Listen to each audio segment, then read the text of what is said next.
여러분 안녕하세요. 잘 오셨어요. 네, 황토바 32번째 시리즈 4번째 시간입니다. 계속해서 지난 시간에 다뤘던 내용을 함께 같이 더 깊이 이제 생각하는 시간을 갖도록 하겠습니다. 창세기 17장 22절을 읽으면서요. 하나님이 그 아브라함과 말씀을 마치고 올라가셨다는 내용을 이야기하면서 우리의 신앙과 현실의 괴리를 어떻게 하면 좀 잘 해결할 수 있을까 하는 얘기를 이제 지난주에 지난 시간에 저희들이 함께 나눴습니다. 그래서 우리의 현실이 우리의 이성을 물어뜯으면서 그 신앙을 취약하게 만들 때에 하나님의 말씀과 우리 현실의 괴리가 있을 때 어떻게 될 거냐 이제 이걸 생각을 했죠. 그래서 간단하게 결론을 내렸는데 하나님과 우리가 무슨 이야기를 하더라도 대화 끝에 마지막 말을 그분이 하시도록 하면 된다 이런 이야기를 나눴습니다. 그걸 이제 간단하게 이야기했기 때문에 오늘은 좀 이 시간에 깊이 그거를 나누려고 생각합니다. 신앙과 현실의 괴리는 뭐 저뿐만 아니라 모든 신앙인들이 다 함께 고민하는 그런 문제라고 생각해요. 이걸 어떻게 해결하면 좋으냐? 결국 저는 이것을 하나님 말씀의 수용성에서 찾습니다. 저 그림 하나 보여드릴게요. 이게 텔레비전 화면이 보다가 이렇게 됐다. 그러면 우리가 이걸 뭐라 그래요? 텔레비전을 보다가 화면이 지직거리면 보통 전파 수신 상태가 불량하다 이렇게 표현하지 않습니까? 이걸 이제 그 영어로 표현하면 bad reception. reception이 좋지 않다는 거예요. 수용성이 좋지 않다는 거예요. 전파를 받는 것이 좋지 않다라고 하는 거죠. 그러니까 전파의 수용성이 낮으면 텔레비전 화면이 일그러지잖아요. 이것처럼 말씀에 대한 수용성이 낮으면 어떤 우리가 순종하고 행동하는 그런 그림이 찌그러질 수밖에 없다는 거죠. 그래서 이런 우리의 신앙과 현실의 괴리가 있을 때 제가 이걸 컨서버티브하게 말씀드리는 건지는 모르겠지만 이런 상황을 해결하는 것은 아무리 사방을 둘러봐도 사실은 수용성을 말씀에 대한 수용성을 높이는 것 외에는 없습니다. 이제 우리가 다들 주변에 이런 문제를 고민하는 분들이 신앙이 나쁜 게 아니에요. 신앙이 다 괜찮으니까 좋으니까 사실은 고민을 하죠. 관심이 없으면 고민도 하지를 않습니다. 많은 신앙인들이 순종이 귀중하다고 생각해요. 그리고 순종하겠다 이렇게 결심을 하는데도 그 후에 소화불량을 일으키는 경우가 굉장히 많습니다. 이게 문제가 되는 거죠. 그래서 순종하겠다고 결심하지만 이제 그것이 제대로 좀 지속되지 않거나 좀 완벽하지는 않아서 어려움을 겪는 경우가 있어요. 순종을 한 후에도 소화불량 없이 깔끔하게 신앙을 지켜내는 방법이 있을까? 글쎄요, 이 말씀을 듣는 분들이 어떻게 받아들이냐에 달려있지만 저는 아주 짧은 22절 말씀이 가능성을 보여준다 이렇게 생각합니다. 자, 한번 생각해 봅시다. 두 사람이 대화를 나눌 때 의견이 맞지 않아서 합의가 이루어지지 않는 경우가 있어요. 이럴 때 해결은 어떻게 하느냐? 마지막 말을 누가 하느냐에 달려 있는 거죠. 부부싸움 다 하면서 삽니다. 저도 부부싸움 많이 했어요. 저는 연애 기간이 거의 없어가지고 세 번째 만난 게 약혼식장이었기 때문에 제 아내를 다 이런 얘기하면 묻는데 만난 지 2달 만에 결혼했거든요. 그래서 연애하면서 싸움을 안 해가지고 그래서 결혼하고서 한 3년 동안 참 많이 다퉜어요. 예. 남자 여자 다르죠. 그래서 화성에서 온 남자, 금성에서 온 여자. 제가 사실 우리 교회에서 지난주에 이런 설교도 했지만은 Men are from Mars, Women are from Venus 이런 베스트셀러가 있을 정도면 남자 여자 말이 잘 안 통하는 거죠.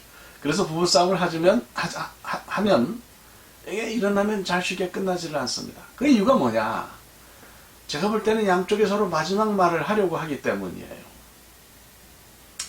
한쪽이 결론을 내렸을 때 다른 쪽이 이의를 제기하지 않으면 싸움이든 뭐든 그걸로 마무리가 됩니다.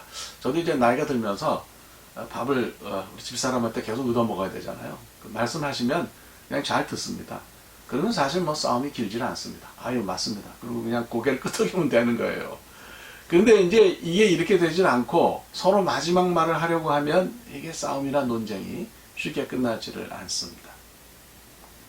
사람과 사람 사이의 다툼도 이런데요. 하나님과 대화할 때도 마찬가지다. 우리가 생각할 때 그분의 말씀이 불편해요. 이해가 가지 않을 때가 있어요. 그러면 대화가 길어지는 거죠. 하나님 이게 정말 맞습니까? 이래도 됩니까? 저는 이해가 가지 않습니다. 하다 보면 대화가 길어지고 기도도 길어지고 그러는 거예요. 이 긴 대화를 끝내려면 아이고 죄송합니다. 이 긴 대화를 끝내려면 어떤 이야기를 하나님과 중간에 나눴든지 상관없이 마지막 결론을 하나님께 양보하는 신앙적 자세가 있으면 되는 거예요. 내가 마지막 말 한마디 하지 않고 참는다. 뭐 페이스북 여러분 다 해보시거나 SNS 해보셔서 아시지만 여러 가지 댓글에 뭐 악플들도 달리고 예의 없는 글들도 달리잖아요.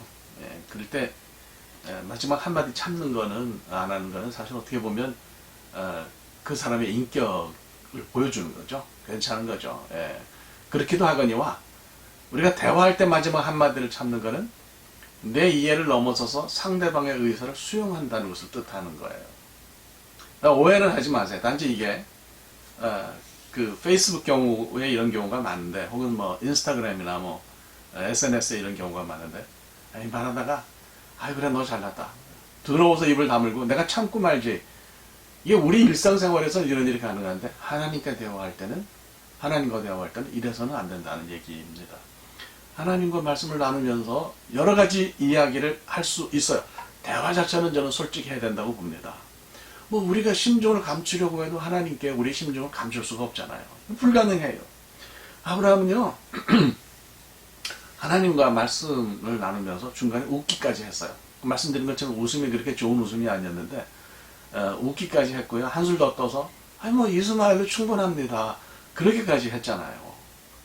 이럴 정도로 솔직하게 우리의 속내를 드러내는 것은 괜찮은데 마지막 한마디는 하나님이 하시도록 해라. 마지막 말씀을 하실 때는 그냥 들어라. 그리고 그분의 말씀을 수용하는 의사를 표현하면 그러면 우리의 현실과 또 하나님 말씀의 괴리가 저는 좁혀질 수 있다고 생각합니다. 그 어떻게 하면 이게 가능할까? 어떻게 그런다고 해서 하나님 말씀을 마지막에 그분이 하시도록 한다고 해서 이게 괴리가 좁혀지느냐? 여러분 그 뒤에 있는 우리의 심리 상태가 중요한 거예요. 무슨 얘기냐? 이런 모습은 상대방을 신뢰할 때 가능한 거예요. 그러면 진짜 괴리가 좁혀지는 거죠. 상대방을 믿고 신뢰하면 내 합리적인 사고에 금이 가는 한이 있더라도 상대방이 말을 마치는 거에 내 성질을 부리지 않을 수가 있는 거죠. 상대방이 내미는 카드가 도저히 이해가지 않을 때는 상대방의 얼굴을 쳐다보는 거죠. 사안을 이를 이해하지 못하더라도 그라는 존재 자체를 신뢰하면 그가 마지막 말을 할 때 참을 수 있는 거죠. 우리가 하나님께 잘 순종하고 그러고 살다가도 종종 대들거나 소화불량에 걸리는 이유는 단순합니다. 하나님이 아니라 사안을 바라보기 때문에, 일을 바라보기 때문에 그런 거예요. 정확하게 표현하면 우리의 이성이 이해 못하는 것이 하나님이 아니라 일 자체라는 뜻입니다. 하나님이 우리한테 그러세요. 야, 너 왜 일을 쳐다보니? 그 사건을 쳐다보니? 그거 쳐다보지 마. 나를 쳐다봐. 그러시는 거거든요. 그러니까 하나님이 어떤 사건 자체를 넘어서서 그분을 바라보기를 원하시는 거예요. 그러니까 일은 이해가 안 가. 그런데 하나님은 이해가 가.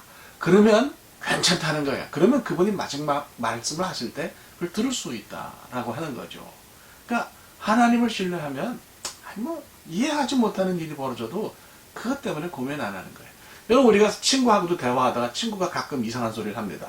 가시 섞인 그런 얘기를 해요. 기분 나쁘죠. 그럴 때도 우정이 지속되는 것은 그 말 하나에 관심하는 것이 아니라 그 사람의 인격 자체를 보는 거죠. 저 사람이 친구지. 내가 믿을 수 있는 사람이지. 그 사람을 이해하고 받아들이고 신뢰하면 무슨 말을 하든지 큰 상관이 없어요. 그렇지 않습니까? 그렇다는 거죠. 그죠? 목사 교인 관계도 마찬가지고 교인 관계도 마찬가지일 거예요. 다윗이 골리앗과 싸우러 나갈 수 있었던 이유가 뭘까요? 용감해서요? 사람 다 비슷해요. 무서운 상대하고 싸우려면 주눅이 드는 거예요. 다윗도 그때 제가 생각할 때는 골리앗만 쳐다봤으면 싸우기 쉽지 않았을지도 몰라요. 그 무기가 짱돌멩이 하나였잖아요. 예? 하긴 뭐 저 오늘날 발굴되는 그 팔레스틴 베두인 목동들 짱돌을 보면 물맷돌을 보면 야구공만해. 제가 사진으로 보여드릴게요. 그걸로 머리를 정통으로 맞으면 죽지 않는 게 이상하죠. 거기다 이제 블레셋 장수들이 머리에 썼던 게 투구가 아니라 깃털 장식만 있는 그런 허세스러운 관이었어요. 그러니까 맞으면 정말 이제 머리가 깨질 수도 있었겠다 생각합니다. 하죠. 그럼 다윗이 그런 걸 다 계산하고 싸우러 나가지는 않았을 거예요. 그가 신뢰한 것은 계산이 아니라 하나님이었다고 생각합니다. 그러잖아요. 나는 하나님을 의지하고 너희가 나간다 말이지. 그러면서 골리앗 향해 나갔잖아요. 하나님을 바라보니까 골리앗이라는 사람이 문제가 위협이 되지 않았을 수 있었겠다 생각해요. 누가 그럽니다. 덩치가 크면 관역이 큰 거니까 아무렇게나 던져도 맞는다. 뭐 그래서 다윗이 던졌다는 건데 자신감이죠. 예, 그런 자신감을 누가 줬겠습니까? 하나님 주셨다는 게. 그래서 사건 자체나 상대방을 바라보는 게 아니라 하나님을 바라보는 게 중요하다. 다윗은 하나님을 향한 신뢰의 능력이 뛰어난 사람이었다. 이런 생각이 들어요. 어떤 분들 요즘 전화기 할 때 보면 참 뚫어져나 쳐다봐요. 예. 저는 이렇게 전화기를 보는 열정의 절반만큼이라도 우리가 하나님을 쳐다보고 그분을 신뢰하면, 예? 전화기 신뢰하는 것 절반만큼이라도 정말 솔직하게 말해서 하나님을 신뢰하면, 예? 전화기가 주는 정보의 절반만이라도 하나님을 신뢰하면 정말 우리에게 용기가 많이 생길 것이고 괴리가 없어질 거라고 생각합니다. 그 리더십이 중요하다고, 아이고, 알람이 울리네. 1분만 더 할게요. 리더십이 중요하다 그래요. 리더십의 요체가 뭐예요? 신뢰가 리더십의 근원이에요. 말씀드린 것처럼 상대방을 신뢰하면 무슨 말을 하든지 어떤 행동이든지 이해할 수 있어요. 그러니까 상대방이 하는 말을 완전히 합리적으로 이해하고 나서 믿는 거는 이해 결과예요. 그거는 뭐 믿음이 아니죠. 그런데 이성을 넘어서서 믿으면 이해가 가는 거죠. 그게 진짜 신앙이라는 거죠. 그래서 I can't가 I can이 되는 거는 하나님을 신뢰할 때 가능한 거예요. 내 이해력을 의지하면 안 된다. 그런 얘기죠.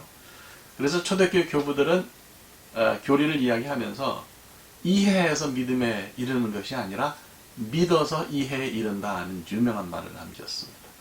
여러분, 말씀을 수용하는 말씀의 수용성은 하나님 자체를 신뢰할 때 생긴다고 생각해요. 그러면 소화불량에서 벗어날 수가 있는 거죠. 이제 맙시다. 예, 결론을 내릴게요. 마지막 말은 언제나 하나님이 하셔야 합니다. 22절을 살펴보면 대화가 아주 뚝 끊어졌다는 느낌을 받습니다. 아브라함과 하나님 말씀을 마치시는데 하나님이 말을 마치시고 올라가시는데 아브라함은 거기 대고 아무 말도 못합니다. 심지어는 인사조차 없어요. 인사하고 못하고 뭐 이런 게 중요한 게 아니에요. 인사를 못하는 한이 있더라도 하나님이 마지막 말을 맺으시는 것으로 대화를 마치기를 권합니다. 그러면 달라질 거예요. 한번 해봅시다. 예.